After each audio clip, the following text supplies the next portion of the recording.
On behalf of Limerick Community Education Network, I'm delighted to introduce this event, which was held on the 30th of September 2020. Learning Neighbourhoods from Limerick and Cork came together for an interactive workshop to share examples of good practice with ideas and initiatives that could be replicated for the ongoing development of learning neighbourhoods. This event was part of the 10th Limerick Lifelong Learning Festival 2020 and also was part of the first Irish Learning Cities Day 2020. This day involved the 5 learning cities and regions in Ireland: Cork, Limerick, Dublin, Belfast and Derry Strabane, celebrating learning.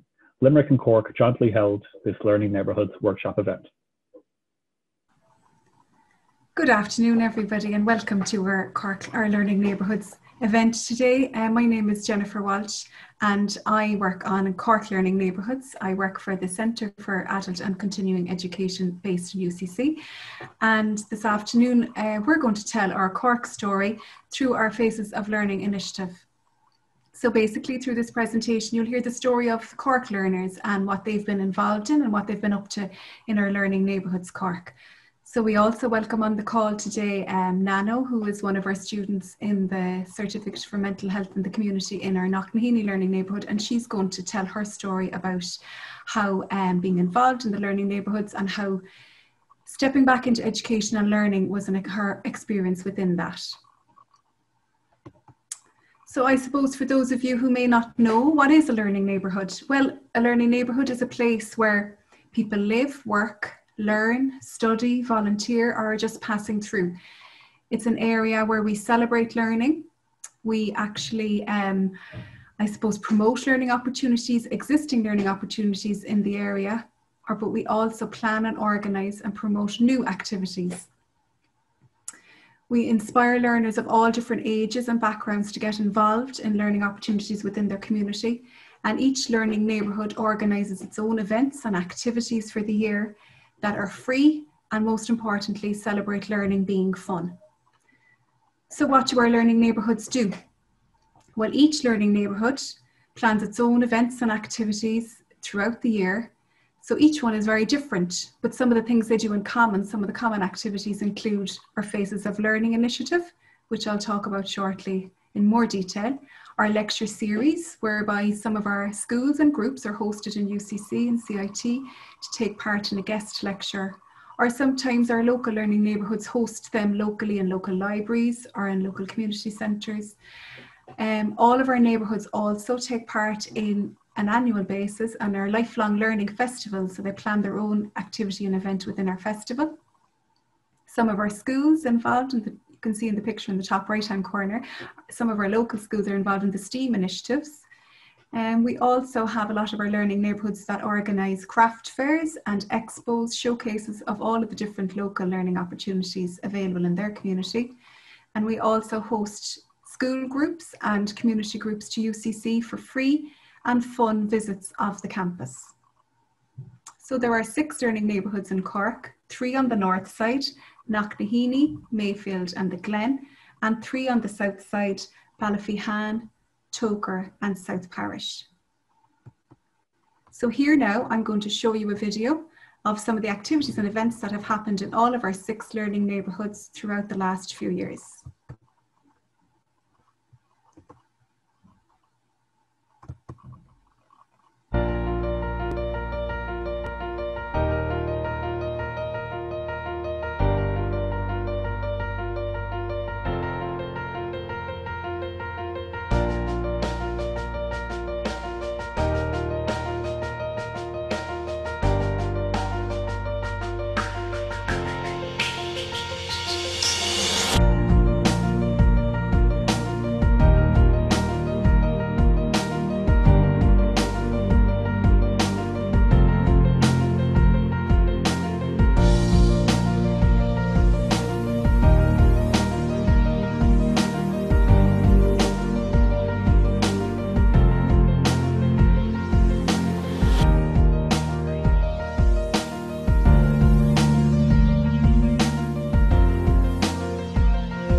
So hope you enjoyed that. It obviously was shot pre-COVID days, so no social distancing, no masks. It's a strange world we look back on, but we have fond memories of it all, and I'm sure we'll get back to some interactions again soon. Anyway, thanks to Eamon Nash on the call as well here today. So he's made a big effort to pull all of that together. So at the start of that video, there was some of those beautiful black and white images captured. So they're part of our Faces of Learning project. And what that is it's a photo shoot, a campaign around celebrating again the learners, and different pictures and shots of people at all different ages, all different abilities, all different backgrounds engaging in our learning neighbourhoods. All 6 learning neighbourhoods have been involved in the Faces of Learning project to date. Certainly 3 of them, Ballyphehane, Knocknaheeny and Mayfield, launched their Faces of Learning back in 2017-2018. And you can see here's a sample of it there on the picture on the left. So there's individual learners' portraits on an A4 card, and they're available then to showcase in local libraries and local businesses as an exhibition, and again a celebration of local learners and their stories. So what they also did, combined with the design agency, was compile all of the images. So here's a sample of them up on the pull-ups, again Ballyphehane, Knocknaheeny and Mayfield, and it's a lovely feature with all the different ages represented and all different backgrounds. Our 3 new learning neighbourhoods shot these photographs in a session back in November, January and February. So those images are ready, but they're not available in a physical format yet. So we're meeting with the design company to see how we can roll that out and launch that in a new virtual world. So watch this space to see where our new images can come from in this, as I said, this new environment. So I'm just going to quickly showcase some of the different work and different activities that some of our learning neighbourhoods have been involved in. So Martin here is our Faces of Learning in Togher, and he has been a stalwart member of our Togher learning neighbourhoods for a long time and been involved in all of the events, all of the meetings. What Togher did, one of their highlights of their events, was they held an open week, and they invited people into the different learning centres, the different community centres, the schools, groups and classes visited the athletics club, the music school, the Freuga Youth Project. And while they were doing all of these events and activities throughout a full week, it was all videoed. So then they launched the video and played it, and our Lord Mayor from 2 years ago presented them with their Learning Neighbourhoods flag. So that was a highlight of Togher's learning neighbourhood. Ballyphehane, one of their big features as a highlight of their year is a community concert that they run every year within the festival. It has a theme every year, and this particular year the theme was Sustainable Development Goals. So what all of the groups in the area, all different ages, the schools and the preschools and the older ages groups, perform a song or a drama piece or a poem within the theme of a Sustainable Development Goal. So as you can imagine, on that day, you can see there, number 14, Life Underwater was a Sustainable Development Goal. So Baby Shark featured really strongly that year from our preschoolers. I won't put that in your earworm for now, but anyway, just over the road then is South Parish, one of our newer learning neighbourhoods. And again, they've been involved in craft fairs. So the Red Abbey was an open air one, and then we had a fabulous Christmas craft fair as well. But I suppose the highlight of some of their events was their learning trail. So this group designed and developed and printed a learning trail map. And on this learning trail map is all of the different venues for learning in their area. And they had an open day and opened all of the venues from 4 to 8, encouraged people to come along the map. You'll see the yellow footprints there. So they were outside on the footpath to encourage people to come in and see what learning is happening behind that door. So on that day, there was lots of events.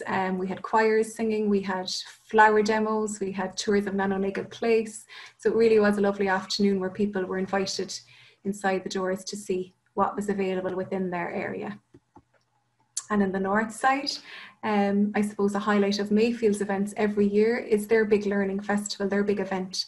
And this is where they gather all of, you'll have seen some of the footage in the video, but they gather all of their local and citywide learning organisations for people to come in and explore what's happening in their area and maybe to sign up to a programme or a course. But also a big feature on that day is the schools performing or the Tai Chi demos.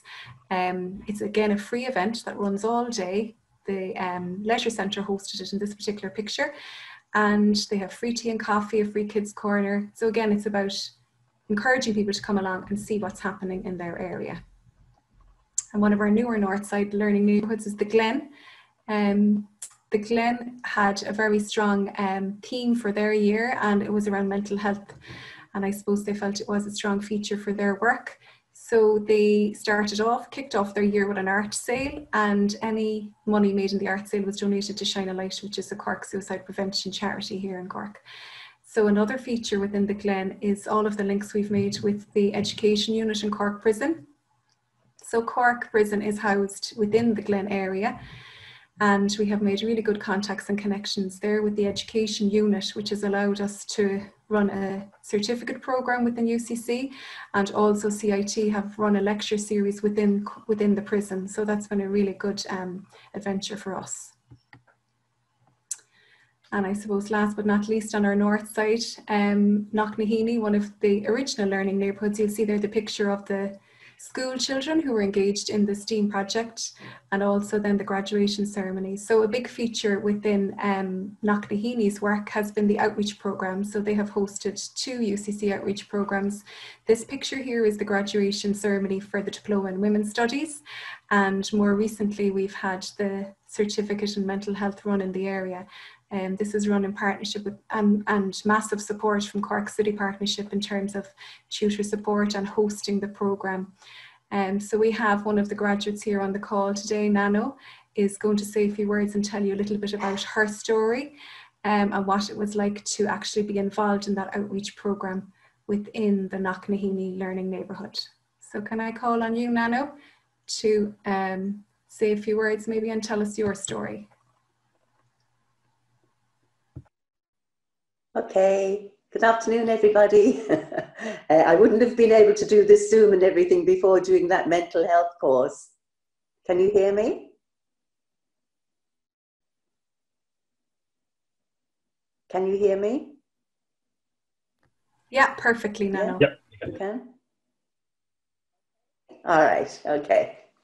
So yes, I did that wonderful course, mental health awareness in the community. I've kind of followed the 5 guidelines we were given, just to talk a little bit about this.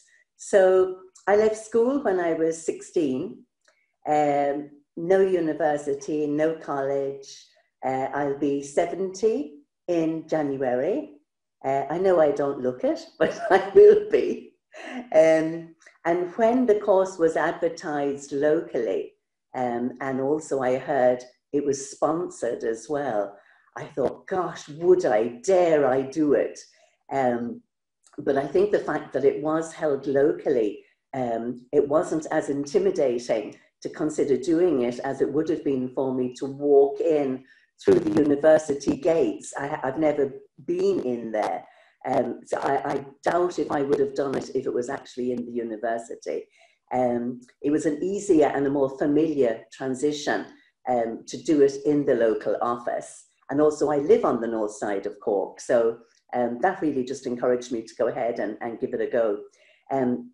So the local supports, as Jennifer mentioned there, was the Cork City Partnership in Knocknaheeny. So the manager there, Noreen O'Regan, and her staff, I just found them, I had never met them before. They were just so welcoming, so approachable and so helpful. As soon as you'd arrive, they'd ask you, would you like a cup of tea and a biscuit? So, you know, it all helped kind of the slow breathing, realizing what one had started doing. Also, they offered great help there. They offered typing because I don't type. They offered to help me with the computer because I had no computer skills. So they offered to type up the different presentations that I had to put together and to do photocopying. They helped with giving me props for my presentation, so that they were really great. And then there was computer backup support from UCC. A lovely lady, Noreen, came out to the office periodically to help with the computer and to help, because I had never done a PowerPoint presentation or anything like that. So she came out just to help, but I still had to really put in the work myself. It just made it less scary, I think, when someone was kind of like, okay, this is how you start to do it. And then I had to work it out myself. But I think I was just gaining the confidence the longer I was at the course. One of the guidelines was what impact this course had because of the season we're now in, the COVID season.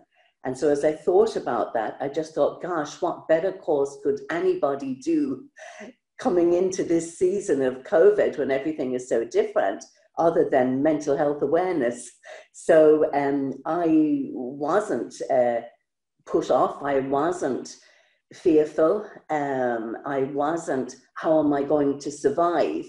Because in a sense I had survived the UCC course, you know, so it was almost like, goodness, I'm able to do anything now. I really just gained so much confidence doing that course. So I took on the challenge of, during this season, of downloading Zoom. And for some of you, it's probably, you know, not a challenge at all. But for me, I had never even done FaceTime before this. So all of that technology was so new for me. But being able to download and engage with Zoom, I was doing different courses. I was connecting with a live Zoom course out of Australia. I joined women's groups. It was just really, it was just fantastic. And the church that I belong to is really active. So a lot of churches, you know, still aren't gathering or meeting together. But like I had 4 Zoom calls a week with different ladies groups and different things we were doing. Then the benefits for myself and the community having done this. Well, for the community, one of the projects we had was to pick a local group to do a project presentation on. So I picked the men's shed, the Knocknaheeny men's shed, and I hadn't been there before or anything. And really it was a wonderful experience. And I found as I sat down and just spoke to the men, you wouldn't mention mental health, of course, but I put together a questionnaire with the help of 2 others that were on my team.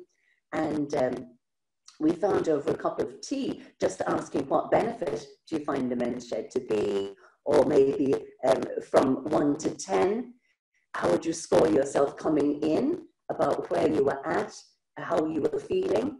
And that really led to men sitting there and telling me how they had been suicidal, how one of them had lost his wife, somebody else was in a wheelchair, somebody else was on breathing machine, a portable breathing machine. And so it was incredible really just to sit at a table surrounded by all these men, and they were just all opening up. So I was just so thankful for that course, because it just helped me to see that probably the most important thing for somebody who is suffering is to be a good listener, to actually listen and not try and fix them or whatever. So I had learned skills, and so that project was just really, really good. And then so for the last part, just to finish up, the benefits for me. Well, I think I've probably already shared that. Immense confidence boost. I mean, just an incredible confidence boost. And I just said, never again will I say, I can't do anything. I really feel I've gained enough confidence to give just about anything a try. My self-esteem has just built up, really. I realized that I didn't have that much self-esteem. I was very aware of my age. My new motto was no challenge, no change. And I realized I was actually passionate about mental health and hoped to go further with that. I got incredible encouragement and feedback from the tutors at UCC, and I actually achieved an A1. So I was just blown away. And in fact, I emailed that email from UCC to my daughter, who's a teacher here in Limerick. I'm actually in Limerick at the moment, helping my daughter move house. And I emailed it to her and said, Ellie, have I got this right? This looks like they're saying I've got an A1.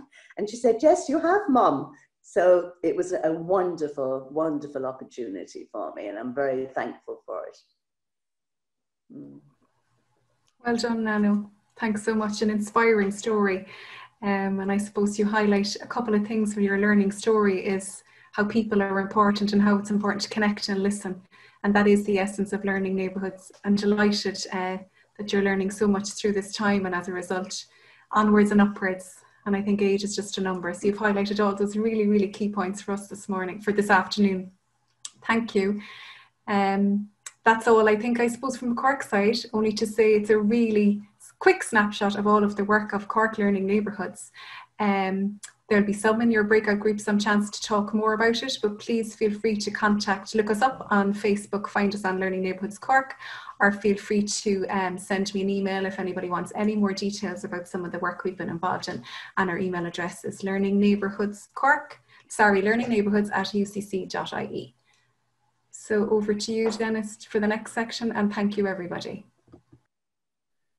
Thanks, Jennifer. Wearing red, loud and proud, I see, which is good to see. And Nano, thanks a million for sharing everything with us. I think you've certainly given us food for thought, that surviving a university course enables you to cope with anything COVID can throw at you. So that's, and also I just want to say thumbs up as an ambassador. We're linking with Limerick. We've worked with them all week. This event was a shared design piece with lots of people involved, and John and I are sharing the guiding ourselves through the session, but you have travelled all the way to Limerick also to do more on the ground work, Nano. So that's brilliant, and well done on your A1. Okay, this part of the event is where we go into breakout rooms. Before we do, I just want to say a shout out to the person I think who's joining us from furthest away, which is Don in Austin in Texas. So hi Don, he said hello there in the chat at the side. So as we go through the event, you might like to post messages there. You're welcome to do that. So hello everybody again. I think everybody's back out of the breakout rooms. It's one of the new efficiencies of these new platforms. If this was a regular meeting, the chat would go on and you'd have people traipsing back and talking about family connections and so on, and that's a loss, but certainly in terms of enabling new ways to connect, there's no way that all of these people from Limerick and Cork would have easily been able to join together if this was happening in real life. So, you know, there's a lot of gains as well. So thanks everyone for your participation in that breakout session. The same groups will meet again for the second set of questions, and the feedback then, as I said, will be at the very end.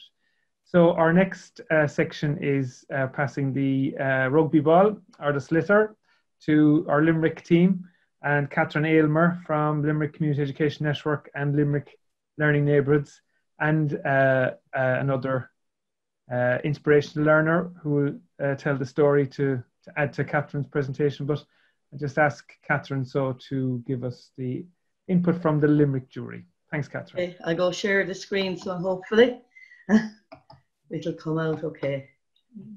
Now, screen share. Yeah, okay. Yeah, okay. Can you hear me? Yep, yeah. All fine. Perfect.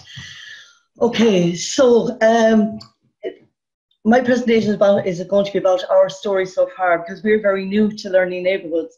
And I suppose the first time we heard about Learning Neighbourhoods was about end of 2017, when Dennis gave an input at Learning Limerick event. And we thought, you know, that could work in Limerick. So we actually went off down to Cork to visit, and we visited Ballyphehane, I think was it, and Mayfield, and saw two different neighbourhoods working, and we thought, you know, that could work for us. So we actually held a workshop then in 2018, and Dennis, again, our friend, as we call it, from Cork, came up and actually facilitated this event. And there was a lot of interest on that day, but people were worried that it was a lot of extra work. So it kind of went a little bit stale for a couple of months, and then the LCN had a meeting. We said, you know, we need to start doing something about this. So we set up a steering group, and we looked at what neighbourhoods, how many could we set up, and we were very ambitious. We set up 4 learning neighbourhoods, and we kind of did that because we already had 3 adult education networks, and we thought, you know, there are people there already, we could actually expand with them. So we did 4 neighbourhoods in Northside, Southside, City Centre and St Mary's. And we each of the steering group 4 of us took on to contact the neighbourhoods and kind of get them up and running. So we met a couple of times, and then we said, you know what, we'll actually have a launch, and we'll launch and we'll get them to say, you know, what they're at, what they're going to do. So I'm just going to this. Sorry now, do you know what? I'm not in the right one. I'd say. Hold on. Oh, sorry. Am I in the right one now? Yeah. Is that sharing? No. Yeah, you're sharing the screen, Catherine. Am I sharing? Okay. Sorry, I was in the wrong one, so I couldn't get into the view. Okay. No. Yeah. Sorry about that. Technology. So anyway, during the Learning Festival in 2019, we decided we'll do a launch, and to be honest with you, we didn't know what way this launch was going to go. It was very ad hoc. We asked people to kind of come up with ideas for the launch, and so they all got together displays. We had the kids from Sing Out With Strings, which is an orchestral group that works with the IWA, the Irish World Academy out in UL, and they kind of played it. We had Baron players and singers. We had fabulous video of a learning video and young people speaking and singing. So it was fabulous. And the thing about it, it was probably a great start, and we were thinking where we're going to go next. But as part of that, we actually did, we decided we'd try and get the kids involved, and we needed a logo. So we decided we'd have an art competition. And the art competition, we put out all the primary schools in the 4 neighbourhoods, and we asked them to, we sent them on actually the Cork logo, just to have a look at it and see, you know, could they come up with something with Limerick in it. So we got a good lot of entries, maybe 70, 80 entries from all the kids. And we had 3 artists who came, and they decided on the winners, the finalists and all that. And in fairness, the Limerick and Clare Education Training Board, our pals, gave us a fabulous prize of a day trip to Kilfin Outreach Centre for the winners class, whole class, which was a great prize. So these are the 3 finalists, as you can see up here. And the one on the top left is the winning entry. It was from a little lad out in primary school in Myross. And we sent out the design of them, and we got our logo. And we asked the young fella to approve it, to make sure he was happy with what came out of his design. So this is our logo, and this is the logo we put on our Facebook page. So we were up and running. And I'm just going to say a little bit now about the different neighbourhoods and what they've done and where they are at, okay? So this is the NORTHSIDE Learning Neighbourhood, and that included kind of education groups out there, family resource centres, library, the Living Out Loud group, which is a youth group, and the Residents Forum. So what they did was they actually got a community video, and you can see it here. This is a snapshot of here, and you can see that on a Facebook page, that video. So they did a video, kind of just people talking about what learning meant to them, and we launched that the day of the launch. We showed that day of the launch. They kind of met a couple of times, and then we had a music cafe this year in March, just before lockdown, and the LCN ran a music cafe as part of the Learning Neighbourhoods citywide event, and the Myross choir sang at that and were absolutely fabulous. And all those videos are up. I'm trying not to show them because they would take up too much time today, and we had only 10 minutes, okay? So the next crowd we had then was the St. Mary's Learning Neighbourhood, and they had rugby club, the men's shed, the local schools, and adult education groups. And what we did with those was that they actually had stuff running already. They had a parish festival they used to have every year. So we decided, look, there's no point to reinvent it. We go with the parish festival. So we got involved with the parish festival, and Greg, who was my co-worker at the time, did a fabulous video of the festival. And we also got involved in a community networking event that was on, and that got us to get to know the agencies and the groups in the area. And at the start of this year, we had met again, and we planned an event the way it was, the way it is. And that was older people in the area, grandparents and that, and young children from the school. And the kids were going to do artwork and storytelling about their experience of living in St. Mary's parish or neighbourhood. And the old folks were going to bring on their souvenirs and their pictures, and we were going to have a little bit of a workshop with them. Hopefully that will happen once all this is over and done with. So our next neighbourhood then was the city centre neighbourhood. And this was kind of a different type of neighbourhood because there was a lot of inner city kind of support groups, agencies, and community. There was 1 or 2 community groups. And they got together and they actually met, and they were doing stuff like a brag and borrow event, which was all the groups just coming together and showcasing their craft, their activities, their cookery, the way they cook, all that kind of stuff. The Narrative 4 was another group with them, and the Lekela, and they came together, and Narrative 4 trained the Lekela staff in story exchange. And they had a couple of planned projects. They had the Hunt Museum were doing a belonging art exhibition with 80 artists from across Europe were going to exhibit. And part of that was going to be a trail around the city where communities could get involved, learn, students, kids, school kids, in talks and performances and a trail. And also there was consultations around the community garden, which has been developed in the Hunt Museum. And the young people from Corn and Logue were going to get involved in that with the youth service. And in the pictures, you can see the steering group. And then this group here on the bottom right are a group that continued during the COVID-19, a group of men, city centre men, who got involved in the Lane Art Project. And the other group are a group that from around the city got involved in a RAP project, which was Wellness Recovery Action Plan. And it's about helping people to live well and live their lives well. So that was the city centre one. So the fourth one we had was the south side one, and this is the one Jimmy was coordinating for the south side. And they were, a lot of the groups in south side were community groups. We had creative writers. They involved three kind of areas like Queen of Peace, Our Lady of Lourdes, and South Hill. And they had the schools used to have a readathon every year. So this year they decided we'd involve the community groups as well and have a kind of combined one. So all the kids and people in the community read books, and they actually logged in their numbers every week. And so those books were read up to Christmas, and then I think there's going to be a book published from that. But also then the writers used to have an open mic. So we invited both the writers and the kids to come together to have a joint open mic, and that was a fabulous morning. Some of the stuff that had been put off from last year to this year was a history project, and we have a beautiful house called Tate House. It's an old house, and it's been used as a community centre. And the older people and the youngsters were going to get together with a history tutor and do a history project around the Tate House. And the other one was the mapping project, was around looking at all the community education provisions across the local groups and bringing them into kind of a jigsaw of learning. So that was the south side one. So I suppose when COVID happened and when we went into lockdown, we all went into stopped and we're saying, what are we going to do? But I have to say, what I've noticed, and I know this came up in the question during the workshop, was that the people got together. You saw neighbourhoods in action then.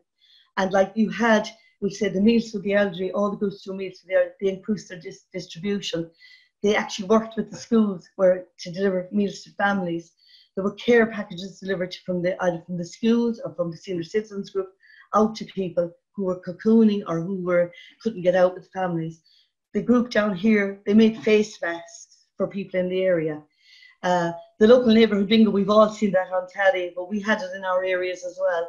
And actually one funny one I saw was I was coming through an area one day and there was a prayer group going on, and then I found out they did line dancing straight after the prayer group because the lady was doing the thing is a line dancing tutor. So I thought it was really good.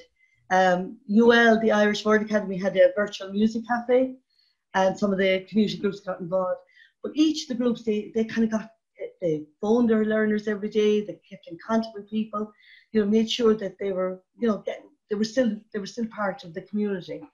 And then I think the Community Education Programme in Limerick, Clare Education Training Board, they started using Padlet, and all the tutors got involved, putting up their pieces on Padlet and tutorials and all that. And for some people who could use smartphones, that was brilliant. For others, it was kind of the phone calls were more important. Some of the tutors used email. I know one creative writer's group were sending my email their stories by email and sharing them. So there was a lot going on, and that gives me hope for learning neighbours in the future, because all this went on, throughout the lockdown. So just to put in this slide for our learning today, I suppose what we learned was to include all groups level, but just start with one that will show up, and others might join on then. And we've seen that in the city centre where we started with a small group, and that has increased. I think what Jennifer said in the last presentation about what is a learning neighbourhood, we did find that hard to explain and to get people to understand. People thought you have to be in college to learn, you have to be in school to learn. And it's about not competing, and there was a lot of competition going on, so it was good to kind of say, look, we're going to do this together, work together. And I suppose not to dismiss any idea, to brainstorm all the ideas and see what the interest is in, and just start with small projects, because I think we were very ambitious with our launch, and then we kind of like, oh geez, what are we going to do next, you know? So I think that was it. So that's my presentation. I'm going to show you a video now next, but just say thank you for listening to me. And this video is it's a project about the learning, and Dennis mentioned earlier, learning ambassadors, and it was something started by Learning Limerick last year, and it's learners actually going out promoting learner to their friends, their families, and their community. And I'll just play the video now, just for you to get a look at it. Share the screen. Yeah. So the Learning Ambassadors are Limerick people from all walks of life, and they're united in a common goal to promote learning all throughout Limerick, and they come from all walks of life. I pass on things to show my kids what I do, my grandkids what I do. About learning is that if you put your mind to something, you can do it. I like the idea of educating others. So I've been educated, and I like the idea of passing what I've learned into others. I help spread around the word by just telling people how they can motivate themselves into learning by just taking up as a hobby and not as a subject they're forced to do. That I have been able to learn from people who have better and higher skills than myself, and also people who have lesser skills than myself. I suppose I'd be learning for the rest of my life.